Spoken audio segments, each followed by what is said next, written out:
Welcome back to the 44th online episode of Peacetime, hosted every Sunday morning by Peace Point with myself, Phra Thanissaro, live streaming from our meditation center in London, UK. Last time you saw me, we looked at blessing number 2, associating with the wise.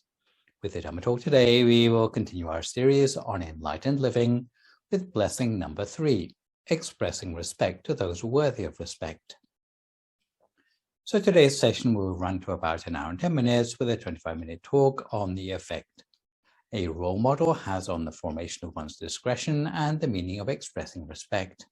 Then 20 minutes of meditation and 25 minutes explaining how to express respect and the damage brought by the lack of respect in society.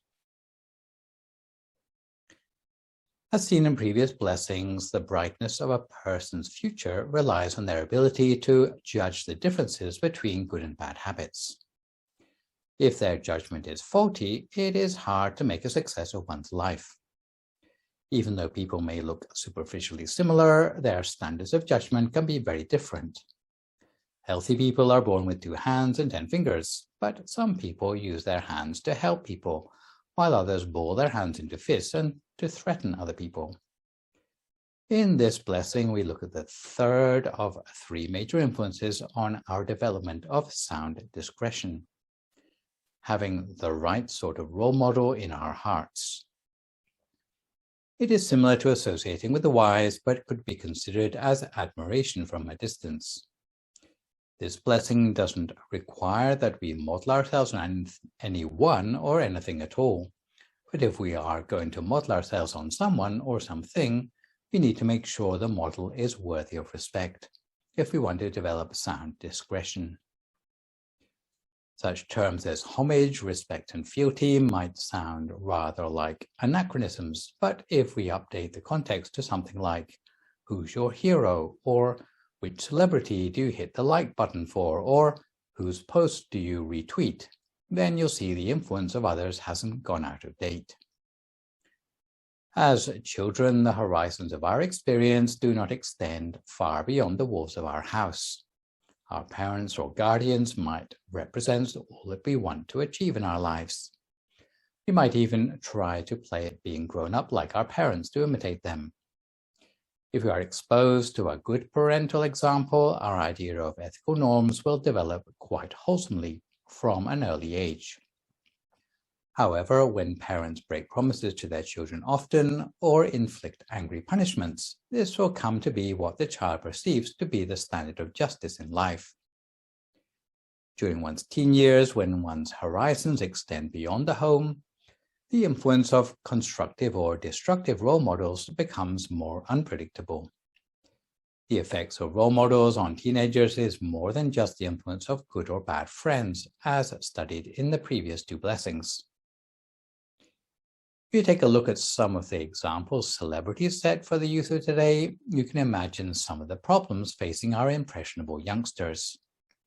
If you unquestioningly accept the examples of Vincent van Gogh, Kurt Cobain, Marilyn Monroe, Janis Joplin, Dylan Thomas, Jimi Hendrix, Elvis Presley, Jim Morrison, Keith Moon, F. Scott Fitzgerald, Ernest Hemingway, or Brian Jones, all of whom took their own lives at an early age, you might come to the conclusion that truly creative people are too beautiful for this world.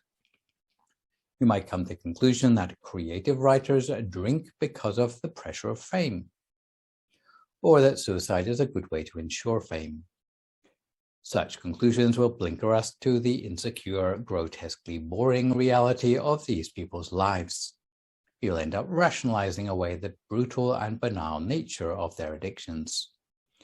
When we forgive our heroes their demons, and we'll end up being excessively lenient on ourselves as well.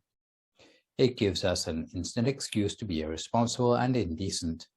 We can say that we're too beautiful for this world too. We can act like drugged children, crash our lives, and drop out.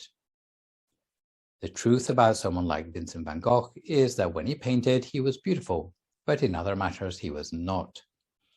He was always encouraging his emotions to work their dark magic. It's true that he ought to be admired while he had a paintbrush in his hand, but to admire his sorrowful life and to make a legend out of it is to get the wrong end of the stick. The problem for us as beginners on the initial steps of the blessings of life, with only a germ of an idea of what is going to be good for our spiritual development, is to calibrate our own sense of normal habits. If you can choose a reliable role model for yourself, you will make it easier to acquire positive worldview, or what is known technically in Buddhism as right view. So just as a sidebar, because I haven't seen it explained anywhere else in the 38 Blessings, I should explain that right view in Buddhism specifically means valuing generosity and welfare work, honoring those worthy of respect, acknowledging the karmic retribution of action, the reality of this world and the next, repaying a debt of gratitude to one's parents, acknowledging the existence of spontaneously arising beings, and acknowledging that enlightenment can be achieved by those who practice well. Furthermore, if you have a role model with right view, basically it will help you to develop right view as well. It will prevent you from becoming self-centered or complacent about your own level of virtue, and it will facilitate your enthusiasm for spiritual transformation. If you ask yourself what having a hero in your heart does for you, you find that you allocate more bandwidth to them in your heart and your mind. We put their picture on the wall. When we speak about them, we only speak praise of them. We take every opportunity to learn their opinions and share them. Given the opportunity, we would try to meet with them and imitate what they do in their lives. Some people even go to the lengths of dressing like their heroes. All these are outward aspects of a quality we call respect. Behaviors we could refer to as paying respect or expressing respect. Respect, when unexpressed, means the attitude of looking for the positive aspects of a person or an object, and the effort to instill oneself with those same virtues.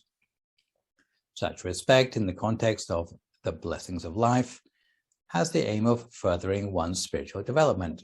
It should not have any ulterior motive.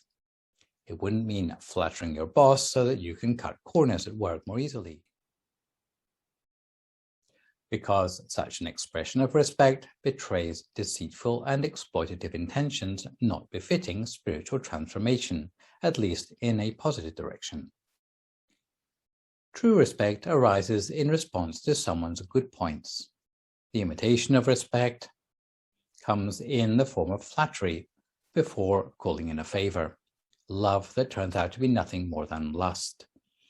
The official definition of expressing respect would mean any polite and intentional action towards someone or something, both in their presence or behind their back.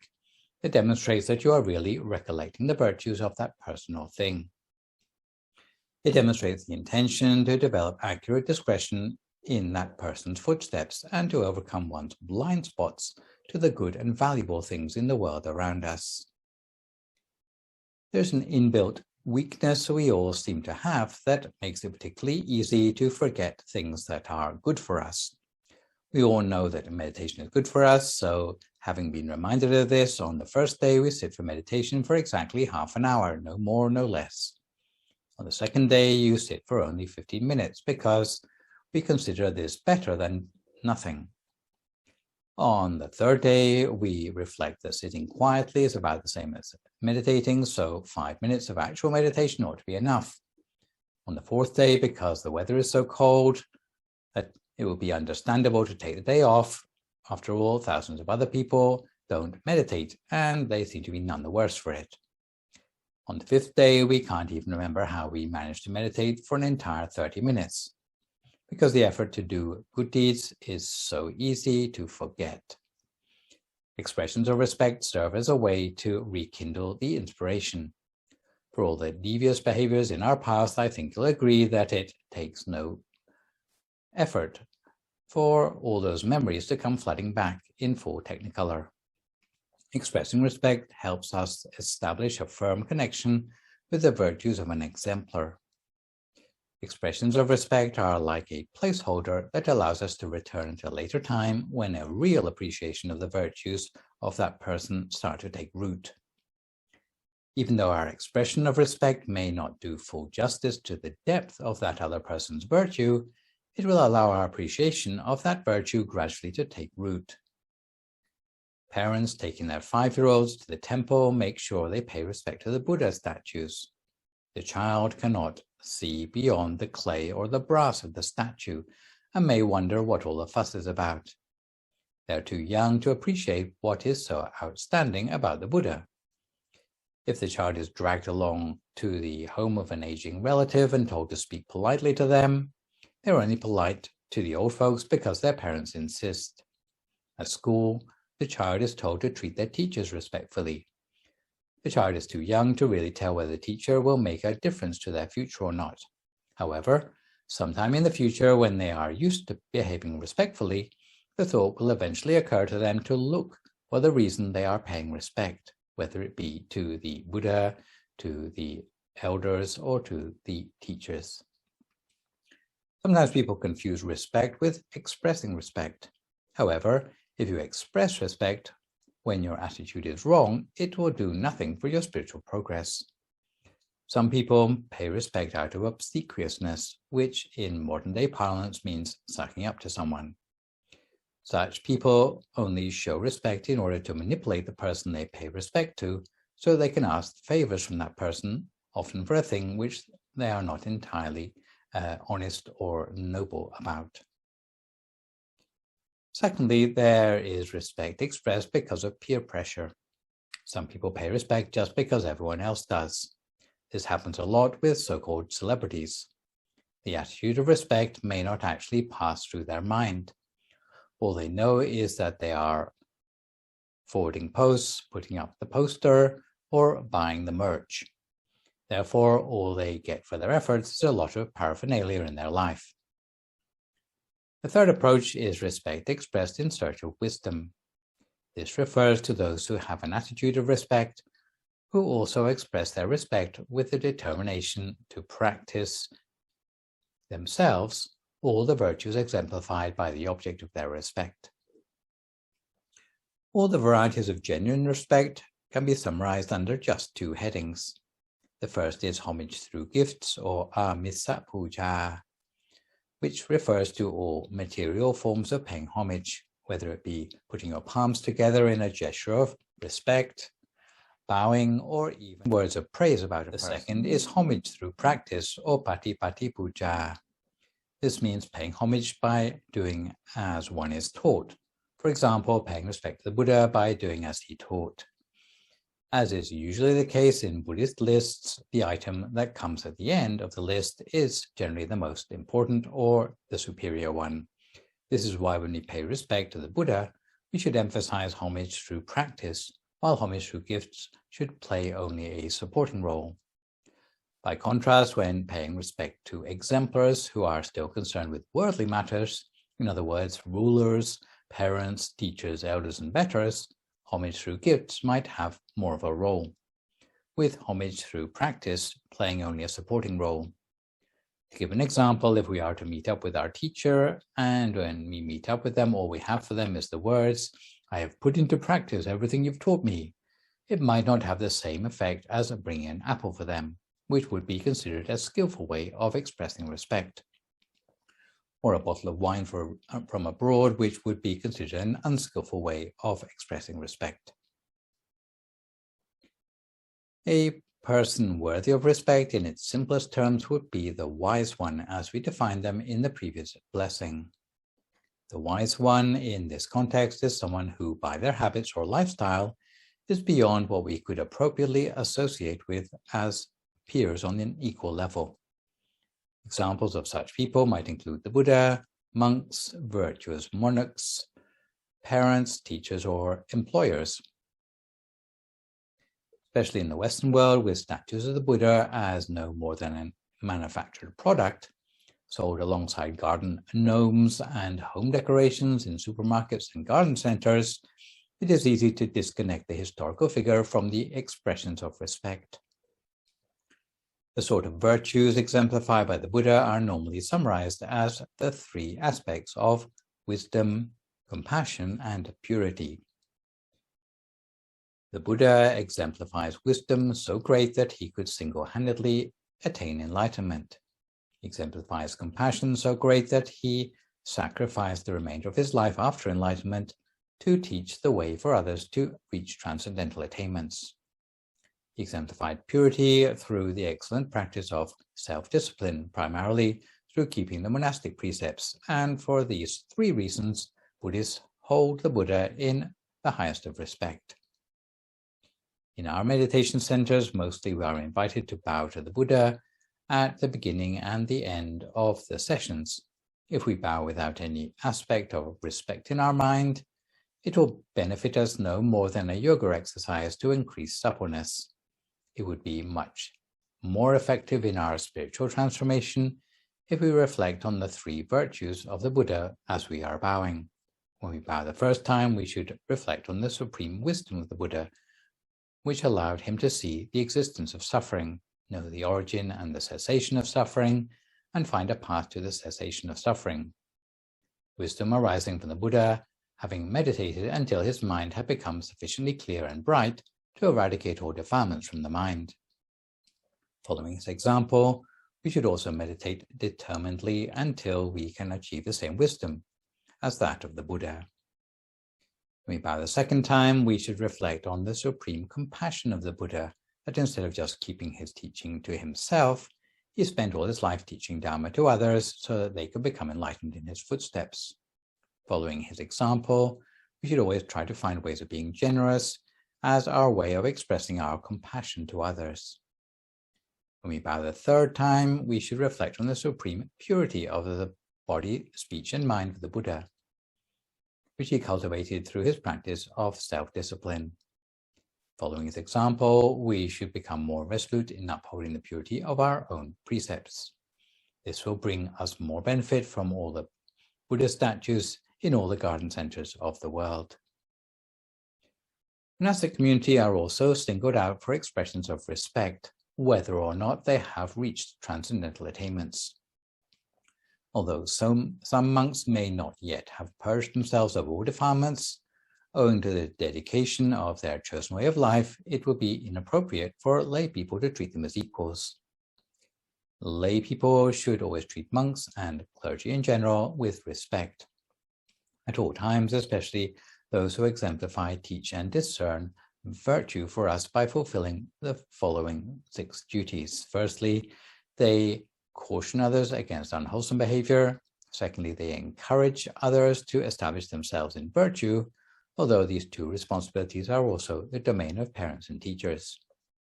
Thirdly, they minister to others in kindness, which means extending loving kindness for the happiness of their congregation without exception. They might also visit their supporters together with their monastic fellows in order to give those congregation members the chance to hear Dhamma teachings and have the opportunity to practice generosity. Fourthly, they teach us new or beneficial things, not just repeat the same teaching each time. One of the most important functions of the clergy is to encourage the study of spiritual teachings amongst their congregation. Monks should have a large repertoire of teachings to give to their congregation, teaching without repeating themselves, so that the congregation can have a broad knowledge of the Dharma, reinforcing their right view and power of conscience. Fifth, they should clarify things which the congregation already know. If monks are talking on subjects the congregation are already familiar with, then they should enlarge on the subject in more detail than before, giving additional examples of how these teachings can be applied for problem solving in everyday life. Lastly, the monks or clergy need to show others the way toward heaven. This monastic duty particularly is special in the system of the 6 directions because apart from the clergy, there is no other social sector dedicated to this form of welfare. A good afterlife destination can also be expected by those who have lived their lives in accordance with the precepts. These 6 duties are ideally fulfilled by clergy and spiritual mentors of all religions, whether they be monks, priests, pastors, or ministers. Accordingly, they should be held in high respect because they set the ethical standards for the society to follow. Ultimately, clergy are responsible for training the laity to become wise ones or virtuous people. Monks who are able to practice all 6 of these duties to their completion are of inestimable value to society and the world, and therefore they deserve respect. Next on the list of people deserving respect are monarchs, or maybe rulers, and those in governance generally, all of whom presumably make great personal sacrifices for the benefit of the public. Such people can qualify as worthy of respect if they exemplify the so-called 10-fold virtues of a monarch, something which we will look at in more detail in Blessing number 16. Also deserving of respect are any members of society whose duties involve a lot of personal sacrifices, such as the majority of parents who, through the nature of their duties, are likely to be deserving of respect. Teachers and spiritual mentors should be worthy of respect too, as long as they are established in the sorts of right view I elaborated on earlier, and they're also likely to be deserving of respect. Teachers particularly deserve their students' respect if they ideally fulfill 2 duties in reference to their subject matter. Firstly, to explain the subject in theory, and secondly, to exemplify their subject, especially the ethical application of the subject they teach. If they are hypocritical, making frequent use of the apologetic, do as I say, but not what I do, it is likely that they are in teaching for the money and not out of love. If you think back to your own school days and your own favorite teacher, you will recognize that the teachers you liked tend to be the ones that matched up with the subjects that you were good at. Buddhism would say that you didn't just like subjects because you were good at them, but because you became good at the subjects because you liked and had respect for the teacher teaching the subject. Finally, on our list of those potentially worthy of respect, bosses and employers generally can also be worthy of respect if they set the tone of industriousness and ethical wealth generation for their employees. As we spend so much of our lives in the workplace, having such an employer will contribute significantly to keeping us on the straight and narrow until such a time that we have reliable discretion for ourselves. So, in summary, we have identified the sorts of people worthy of respect, namely the Buddha, the monastic community, rulers, parents, teachers, and employers. You may be surprised to learn that in addition to worthy people, there are also certain classes of inanimate objects that are worthy of respect, namely pagodas and sources of spiritual teachings and of learning in general. There are 4 types of monuments that qualify as pagodas worthy of respect in Buddhism, and perhaps I should explain that pagodas are also known as chetiyas, stupas, and dagobas, depending on the Buddhist country you're talking about. So there are 4 categories of pagoda: relic pagodas, pagodas at the Buddhist holy sites, pagodas filled with scriptures, and pagodas filled with Buddha statues. The first of these, a relic pagoda, is a pagoda containing the relics of a Buddha, a Vajrayana Buddha, an Arahant, or a universal monarch. After the cremation of a truly virtuous person, there are pearl-like relics left behind in the ashes. In keeping with the teachings of the Buddha, these are collected by the faithful and are paid homage to by Buddhists, not only with candles and incense, but by enshrining them in small pagodas. The second type of pagoda, known as the Paripoka Chetiya, includes those located at the 4 holy sites connected with the life of the Buddha, the places where he was born, enlightened, where he gave his first sermon, and where he passed away into parinirvana. Buddha advocated that the faithful coming after him should visit holy sites if they had the chance, because it would awaken in them the sense of urgency to get down to practice. It would remind them that the Buddha was just a man. Many people who have been on pilgrimage to visit these holy sites have discovered that their inspiration to practice has been strengthened by the feeling of going back to a time when they were in the presence of the Buddha himself. The third sort of pagoda is known as the Dhammakaya, which is a pagoda that contains Dhamma teachings such as books of the Tipitaka or other scriptures. Lastly, an Udesika is a pagoda that contains Buddha statues or statues of enlightened disciples. The way to be respectful of a pagoda is to circumambulate clockwise with your hands in a gesture of prayer and behave mindfully and with decorum in the pagoda area. Depending on the country, it is also customary out of respect to remove one's shoes in the pagoda compound, and in some places even to avoid standing on the shadow of the pagoda. While on the subject, I should mention that the requisites belonging to monks, whether it be robes or bowls, are often treated with respect, even though they are inanimate objects. Another sort of inanimate object worthy of respect are the sources of spiritual teachings, which may include the teachings of the Buddha, of members of the monastic community, of kings, of parents and elders, of teachers and masters, of our boss, or the teachings of the wise more generally, with whom we associate. Teachings of all 6 categories of people worthy of respect should not be mocked or taken in vain, in case such disrespect undermines people's inspiration to put them into practice. Once the appreciation of the sources is lost, all that remains is ignorance and false view. The same principle goes for photographs or pictures of the Buddha, of monks, the king, of our parents or teachers. Such photographs should not be left lying around or used without reverence. They should be covered or turned to the wall if not in use. Similarly, chanting books shouldn't be left lying about either, or folded up and shoved in the back pocket of one's trousers. They shouldn't be handled with dirty hands or put down on a dusty surface, and other objects should not be placed on top of them. They shouldn't be crumpled, have pages torn out, or be marked with a pen. Perhaps to make the category of things and people worthy of respect clearer, I should perhaps point out some of the things which are not worthy of respect.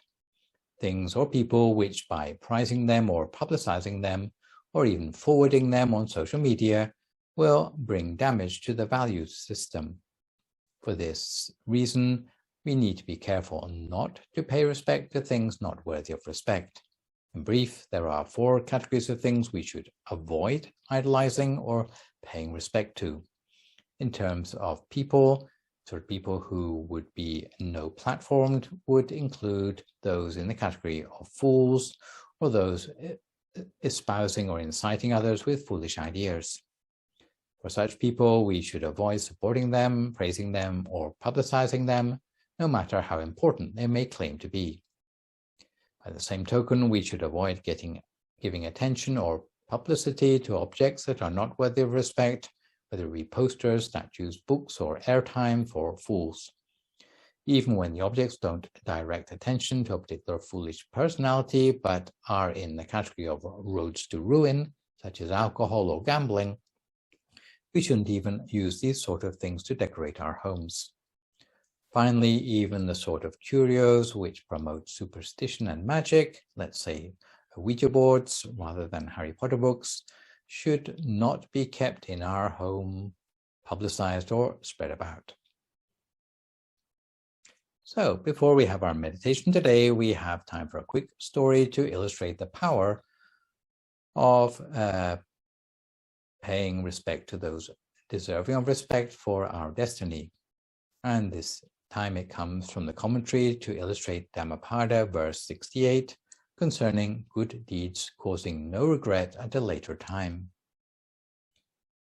In the time of the Buddha, in King Bimbisara's palace, there was a group of courtiers specialized in flower arranging. The head of the flower arrangers was called Sumana, and his duty was to arrange flowers to decorate the palace, to decorate the throne, and even decorate the king's bedchamber. to give all these places a delightful fragrance.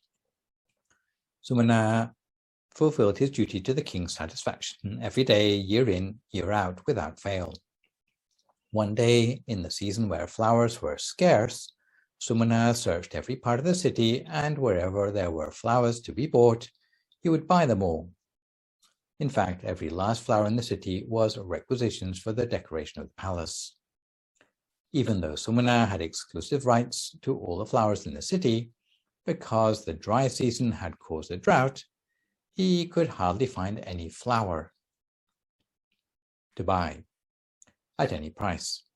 That day the flowers were so scarce that in the whole city all Sumana could obtain were 8 handfuls of jasmine flowers. Really, this wasn't enough to decorate the palace, but it was better than nothing. That day, as Sumana was bringing the 8 handfuls of jasmine flowers to the palace, he met the Buddha along the way. The Buddha was on alms round. Sumana regularly attended the Buddha's sermons, but he had never really had the chance to make a decent offering to the Buddha, partly because of his poverty and partly because his faith was not very profound. That day, as Sumana saw the Buddha, he felt that the Buddha looked particularly resplendent and worthy of faith. The deportment of the Buddha seemed so perfect in every respect that he felt it was only fitting to bow down before him. Sumana's next thought was that all he had to give was 8 handfuls of flowers. If he used them to honor the king, all the king could give him was wealth to see him through the present lifetime. However, that day, by paying respect to the Buddha, it would be his chance at positive karma that would bring him benefits not just in this lifetime, but for many lifetimes to come. Even if the king were to chop off his head in a punishment, it wouldn't affect the good results of these deeds. Sumana raised the flowers to his forehead and, having made his resolution, sprinkled the jasmine flowers in the path ahead of the Buddha, with the intention that the Buddha would walk upon his fragrant offering. The Buddha saw the strength of Sumana's faith to the degree that he was prepared to lay down his life in order to make this offering. Accordingly, the Buddha created a miracle in order to bring Sumana real joy, to allow him to gain the full merit of his generous deed and lead him to attain enlightenment in the future. Therefore, as soon as the flowers were released from Sumana's hand, the Buddha caused the flowers to float up as a cloud of flowers above where the Buddha stood, and then follow the Buddha wherever he went. At both sides of the Buddha's path, all the householders came out of their houses to see the miraculous sight, and were inspired by the sight of the flowers, which seemed to have a life of their own in honor of the Buddha. Through Sumana's faith, together with the power of the perfections of the Buddha, the jasmine flowers sent their scent throughout the whole of the city. The scent followed the Buddha wherever he went, and this attracted everyone out of their houses to see the sight of the Buddha. Many of the householders had seen the Buddha before, but they had never been particularly inspired by him. But that day, the sight of the Buddha was so impressive that many of the householders were inspired to faith. Those who were only slightly faithful put their hands together in a gesture of prayer. Those who were more inspired raised their hands in a gesture of prayer and offered words of praise to the Buddha. Those whose faith was even greater prepared food to offer into the Buddha's bowl and followed him around to see what would happen to the flowers. The Buddha's alms round took him all over the city and eventually brought him to the front of the palace. The king heard the news and came to give alms himself, inviting the Buddha to take breakfast in the palace. As the Buddha was taking his meal and while he gave his blessing, when he returned to Jetavana temple, the flowers remained above him. But when he entered the temple, the flowers fell in a heap at the temple gate, which only added to the faith of the followers. Even Sumana thought, if the king is to execute me now for failing my duty, it has certainly been worth it. By contrast, Sumana's wife worried about how her husband could have been so incredibly stupid. If he had given the flowers to the king, at least he would have got paid. But giving the flowers to the Buddha, he got nothing in return but faith. And how's that going to feed his hungry children? What if the king got angry about the lack of flowers and decided to execute her husband, and his wife and children as well. They'd all suffer because of his stupidity. And if the king seized Sumana's belongings, he would just take Sumana's possessions. He would take the whole possessions of everyone in the family. She didn't want this to happen, so she went straight to the king and disowned her husband. She demanded divorce on the spot. Instead of feeling angry with Sumana, the king felt intrigued and inspired by the flower man's example and decided to give Sumana a prize for his courage. In the end, Sumana received his prize alone because his ex had already gone into hiding. When the story reached the ears of the Buddha, the Venerable Ananda, who's the Buddha's secretary, asked the Buddha about the fruits of Sumana's faith on that occasion. And the Buddha replied that with the strength of faith, that someone is prepared to lay down their life, such as that of Sumana, faith is very deep-rooted in that person's mind. Sumana's mind had been very radiant, and accordingly, he predicted that for at least 100,000 aeons henceforth, however many rebirths Sumana took, he would be born in only the human and the heaven realms. After the appropriate length of time, Sumana would become enlightened as a Pacceka Buddha. This is why the resulting brightness and clarity of mind will stay with a person expressing homage to the Buddha through the course of many lifetimes. But now, with a view to cultivating the clarity and purity of discretion within ourselves, let's take a break halfway for some meditation. So at this time, we settle ourselves down for 20 minutes of meditation. If you would like to find a comfortable sitting position for yourself now as you listen to my guidance.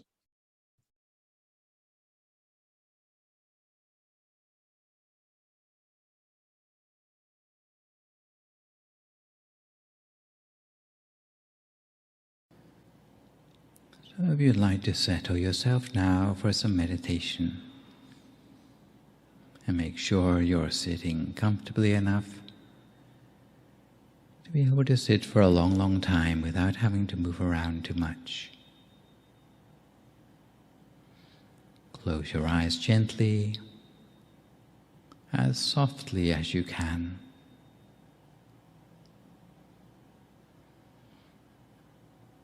And as usual, we take a few good deep breaths to ourselves,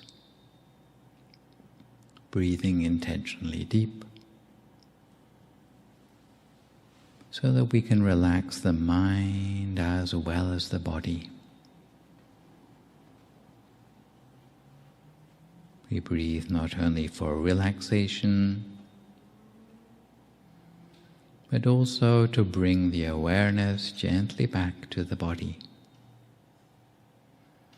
allowing our breath to become softer as we relax.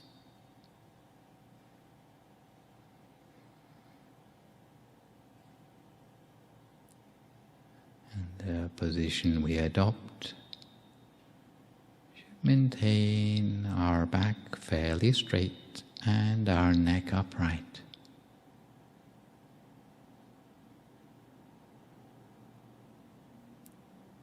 Sometimes we assume our body is relaxed, but when we come to check, we find there are still places where tension lingers on.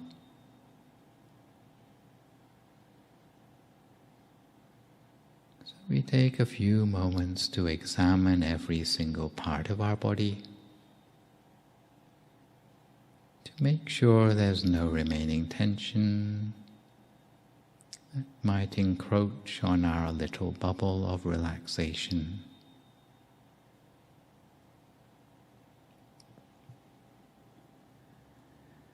We relax our shoulders. From there we continue to relax our arms, down to our hands and our fingers.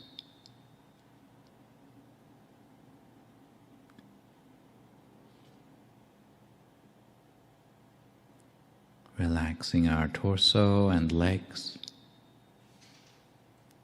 down to our feet and our toes.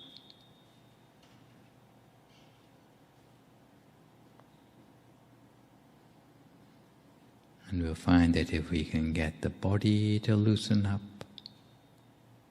then the mind will loosen up as well.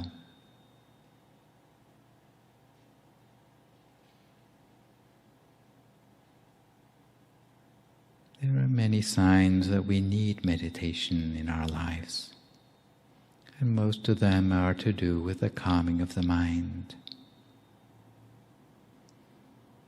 It may be because you're anxious about the past, or because you worry about the future. You may feel guilty when you're not busy,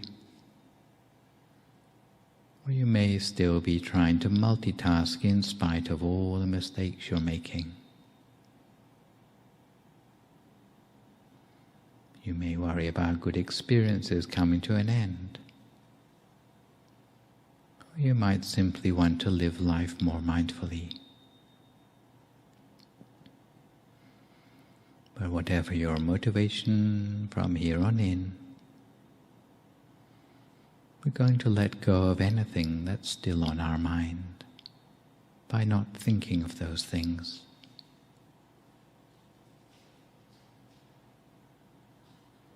So you can imagine that your mind is slowing down, becoming softer, even if it's not yet quite still.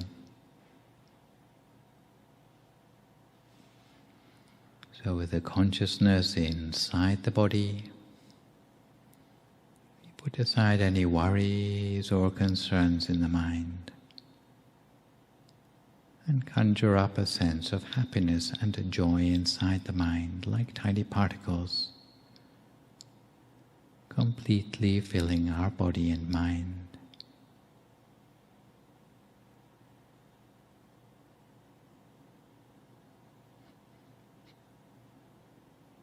From there, we imagine that inside our body is just an empty space. And within the space of our body, in our mind's eye at least, we conjure up a picture of the sun shining, or perhaps the full moon, a star, a crystal ball, whatever comes easiest to you.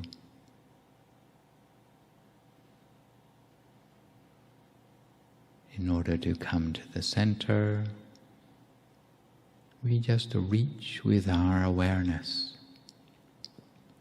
nuzzling and nestling our awareness up against the feeling inside the body center. So we allow our awareness to gravitate down towards the abdomen, not rushing, but reaching with the awareness towards the center of the body, which is like a point of reference or an anchor for the mind. That from now on will help prevent the mind from wandering.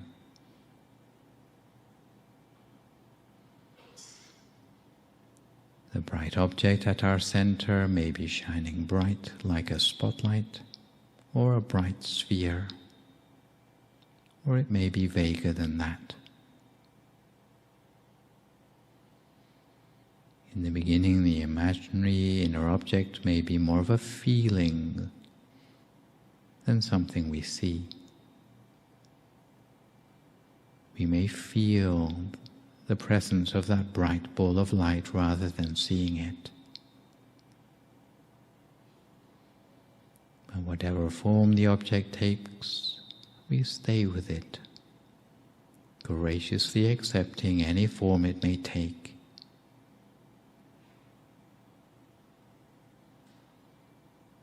In the meantime, our awareness continues to nuzzle and nestle up against the center of the bright sun inside us.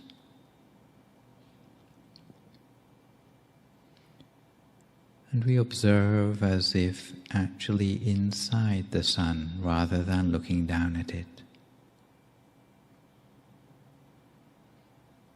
We accept it as it is, while bearing in mind the success factors that tell us the best way to observe in meditation, namely the 4 C's: concentration and comfort imbalance, consistency, and checking afterwards to confirm that we are on the right track. We remain with this bright inner light we have uncritically. For now, during the meditation itself, we suspend judgment,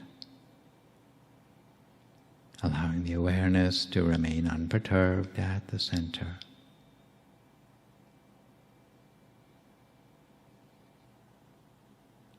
The longer the mind has an unbroken connection with the center, the more we can connect with the profound sense of peace that comes from inside. If our mind slips outside the bright center, then that sense of peace will diminish. In the meantime, we keep bringing our awareness back whenever it's distracted, in order to merge with the bright light. If the mind wanders, we check in again with where the mind is, bring it back to the center point, or at the center of the bright light if necessary.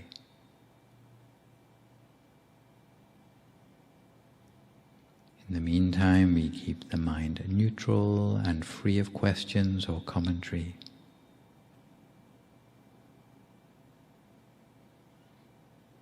If any new experience arises, we notice it and no more. We accept the experience as it is.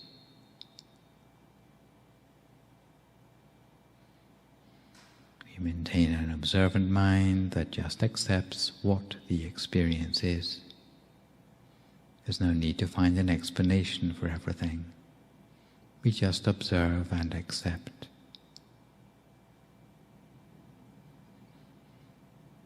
And if we should have thoughts in the mind, we do our best to ignore them, or at least not to elaborate on them.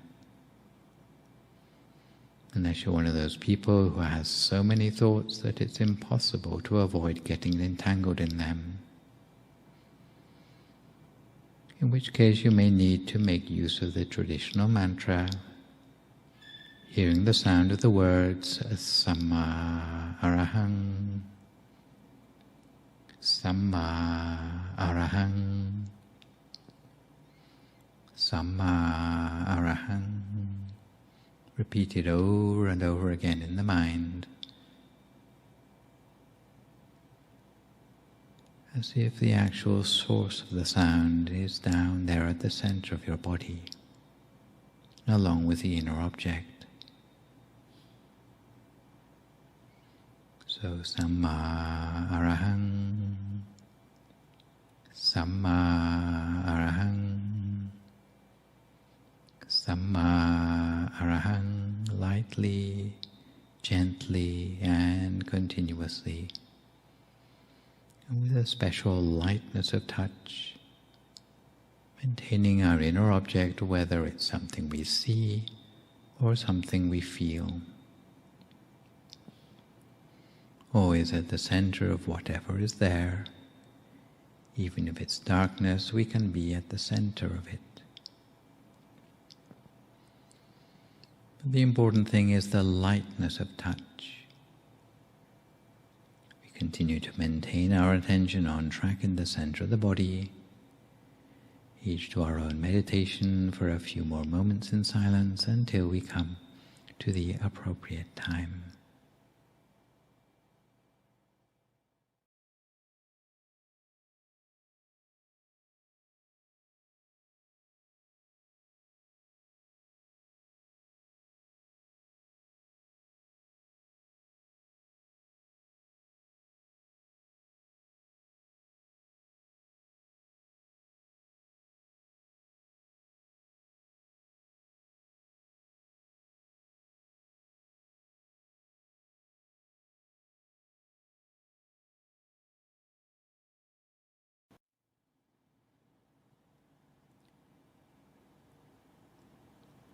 Don't forget, if the mind wanders off onto other things, each time you realize, simply bring your attention back again to the center of the body as before.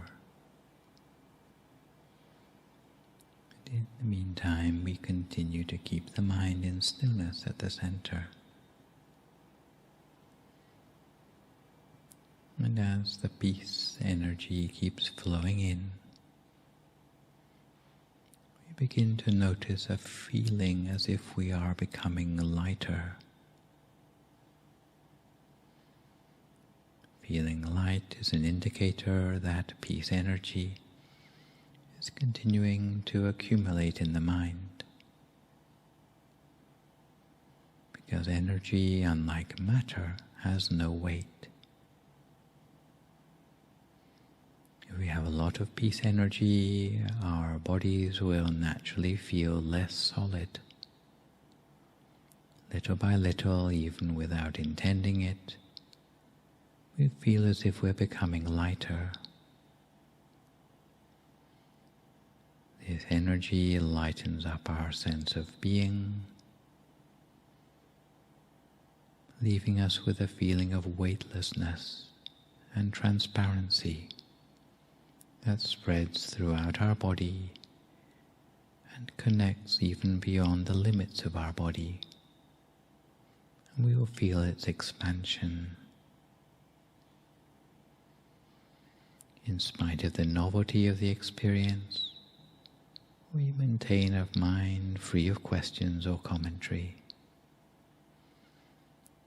We don't encourage a skittish mind because a skittish mind is unable to connect with the peace energy. Meanwhile, we remain at the soft nucleus of the inner experience for a few more moments in silence.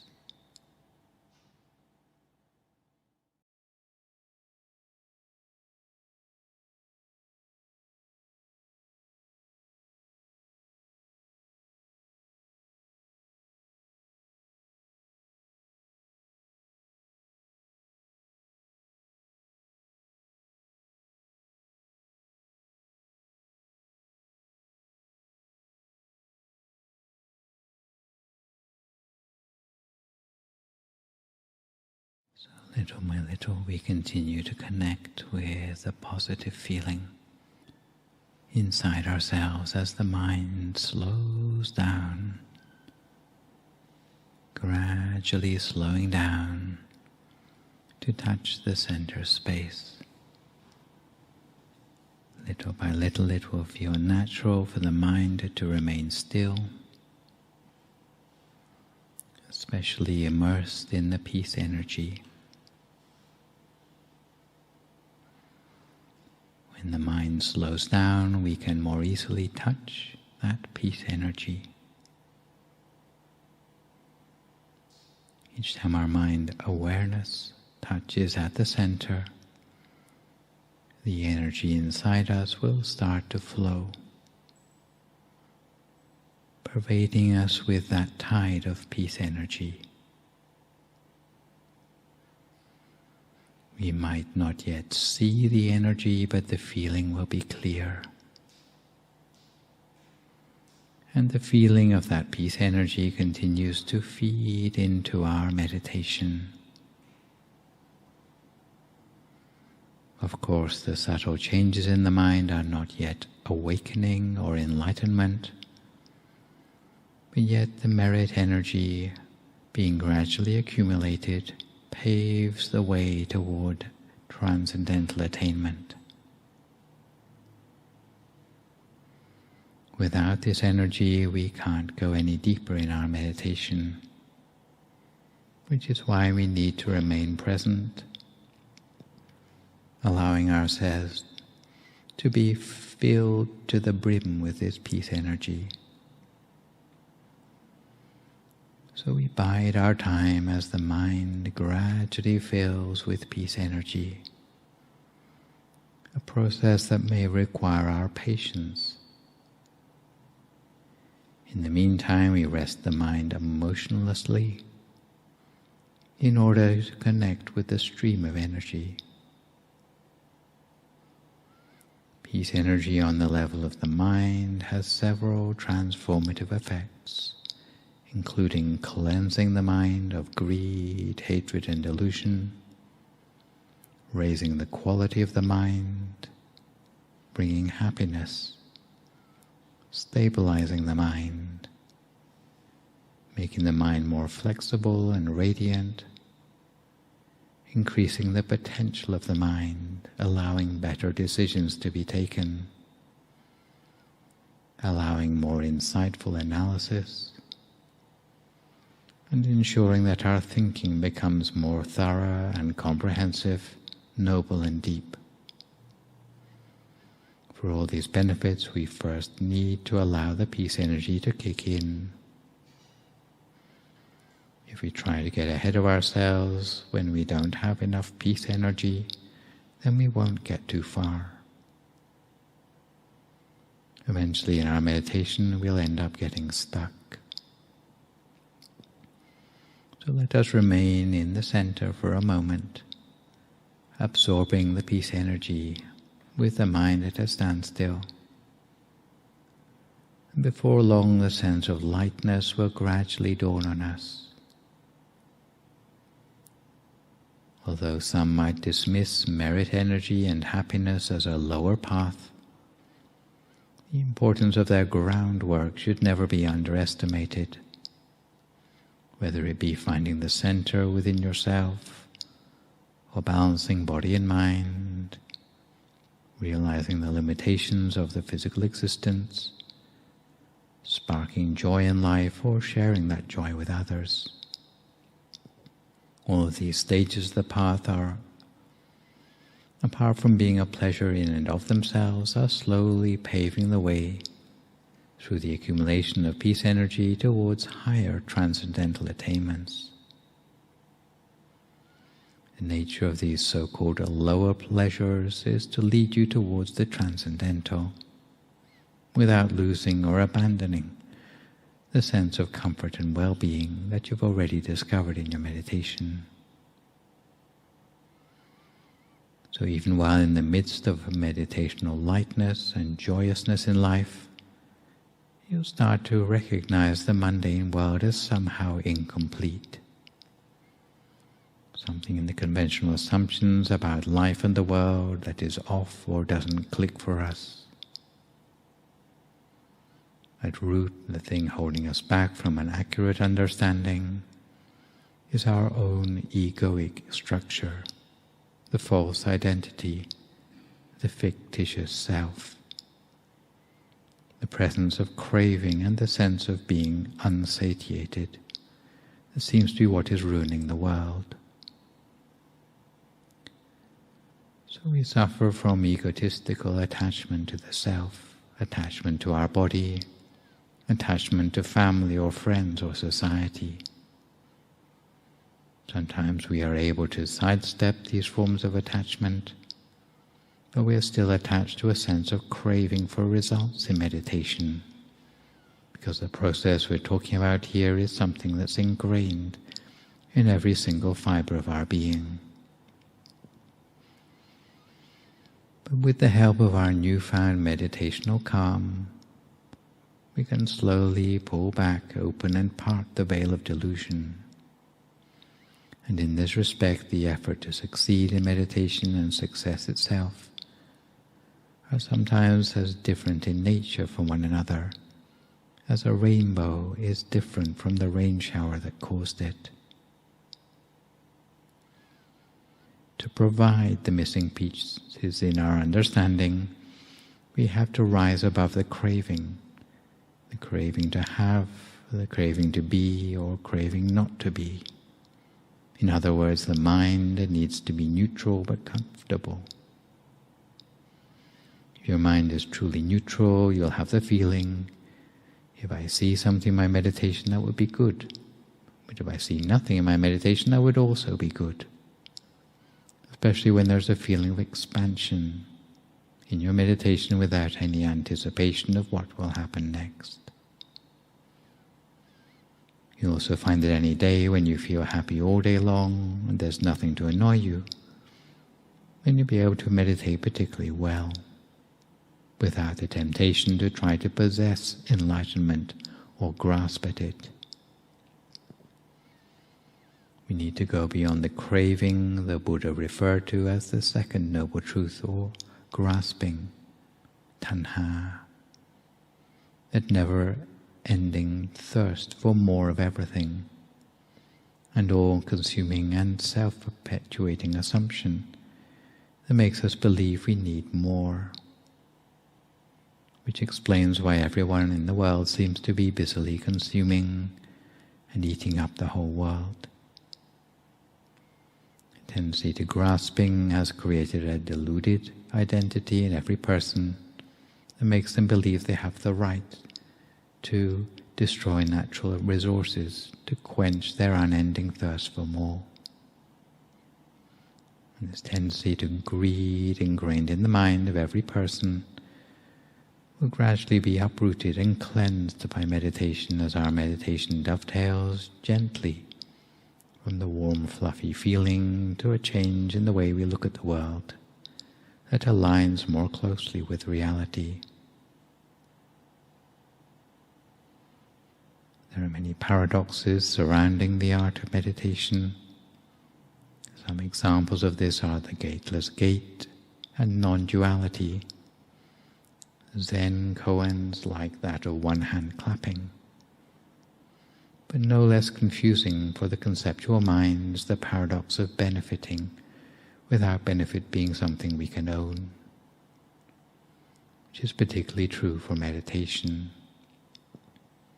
It's also a paradox to gain benefit when the benefit is no longer personal or egotistical. So from its roots in the feel-good merit energy, meditation starts to have a permanent transformation in the way we see the world. Even as merit energy that keeps on running through you, it allows us to see through the delusions, in the illusions of self, and have greater potential to be present. There's more inspiration and energy throughput available to us as we meditate more deeply. And there's greater merit energy that we're able to access through our body-mind structure. You no longer feel caught up by identification with dramas, and with the many problems that people find themselves in. It offers us a greater scope for compassion, love, creativity, lightness, harmony and joy, because it's not stuck in a web of delusion, propped up by fear. All of these things become more accessible to us.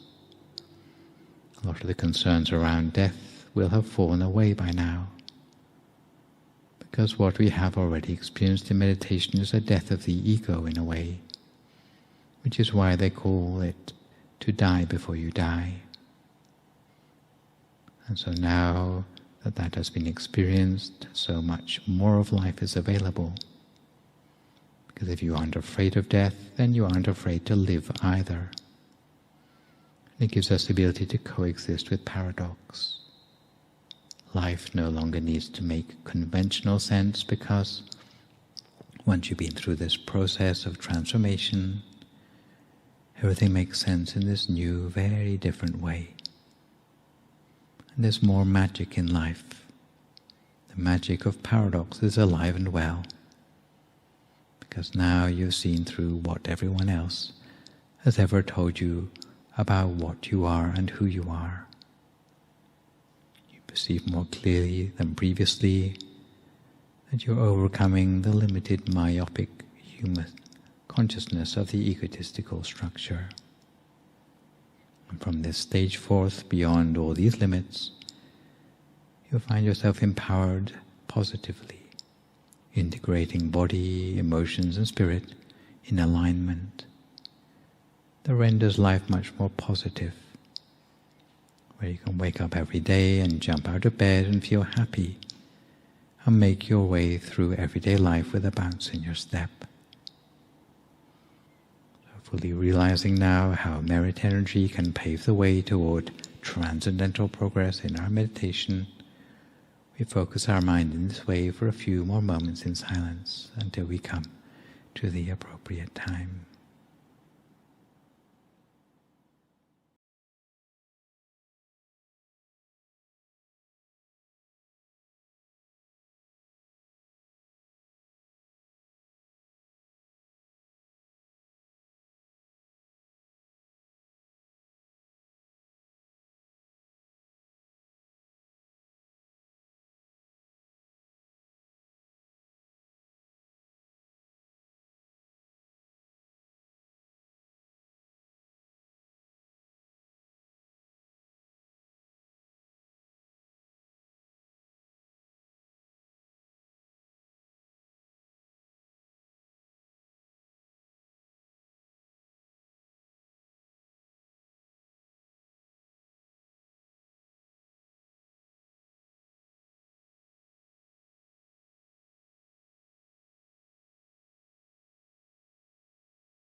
Sappha Buddhanupavena, Sappha Dhammanupavena, Sappha Sankhanupavena, Sattha Soti, Bhavantu Te.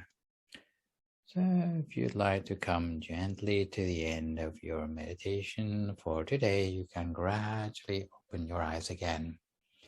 If you feel at all uncomfortable, then slowly try changing to a more comfortable position and gradually finish your practice. So to continue with our subject matter today on how to express respect to those worthy of respect, we can start to examine what constitutes the Buddhist definition of expressing respect. They said the respect can be expressed through the channels of body, speech, or mind. Physically, paying respect means the various polite manners demonstrated towards someone in their presence, such as standing up when they come into the room or sitting politely when in front of them. Even away from their presence, physical respect can still be shown towards those who are worthy of virtue, perhaps towards their photograph or their likeness, such as a Buddha statue or a photograph of a spiritual mentor. It's considered respectful to avoid pointing one's feet towards a respected image, and even lying down to sleep to point our head towards the image instead of our feet. Homage to the channel of speech includes the speaking, chanting, or singing of praise of one worthy of homage, rather than gossiping maliciously about them.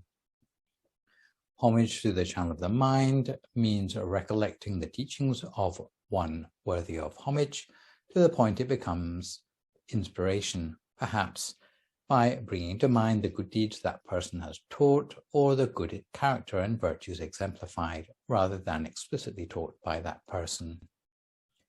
Both of these are homage through the channel of the mind. Some Old Testament sort of people misunderstand paying respect as meaning a burnt offering on an altar. Paying respect in this way is not incorrect, but it's not the whole story. Paying respect that is complete, in the Buddhist perspective at least, has 4 components. The first component is the physical token of respect, or sakkara. This refers to a gift which is an expression of respect. It is something which is prepared in advance to be presented during the act of paying respect. Such a token of respect differs for different situations and categories of persons worthy of respect. For example, flowers, incense, and candles might be worthy tokens of respect for paying respect to the Buddha, monks, or teachers. A care package might be more worthy tokens of respect for, let's say, your parents.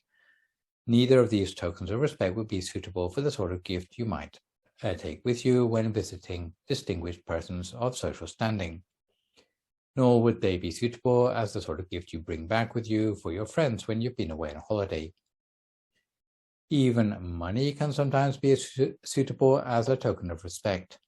If a teacher has been putting in extra hours out of the kindness of their heart, giving up their time to give you tutorials at home, giving them money or at least a gift voucher would not be out of place. And in this respect, would be considered a token of respect, not a payment. Another consideration for tokens of respect is that some thought or care should have been put into preparing that object in advance. To leave a bucket of cut flowers on someone's doorstep would hardly be considered an act of respect. Any token of respect should be prepared with care and finesse and be both clean and well organized. The second component is the gesture of respect, or vantana. This refers to gestures which express humility. Buddhist chanting can be counted as a vandana. Even a recollection of what one has been taught by the wise or one's teacher can be counted as vandana. The third component is the attitude of respect, or manana, since the word respect consists of the stems ri, which means again, and spect, which, like the word spectacles, means to look at. In this case, the word respect literally means to re-examine a person for their good points. Given that people except the Buddha are made up of a mixture of both good and bad, a special effort needs to be made to look for the good points in people. Apart from noticing these good points, part of respect is to praise them for these good points and use them as a good example to model ourselves upon. The fourth and last component is the concern for the object of respect, or karukara, which refers to an attitude of concern for the well-being of the person who is worthy of respect and recollection of the good deeds and virtues of that person. So, in conclusion, a complete act of paying respect will have all four components: a token of respect, a gesture of respect, an attitude of respect, and concern for the object of respect. To look at the issue of expressing respect from a different perspective, if the worthy are not respected and celebrated, they will not live up to their name and may become undisciplined.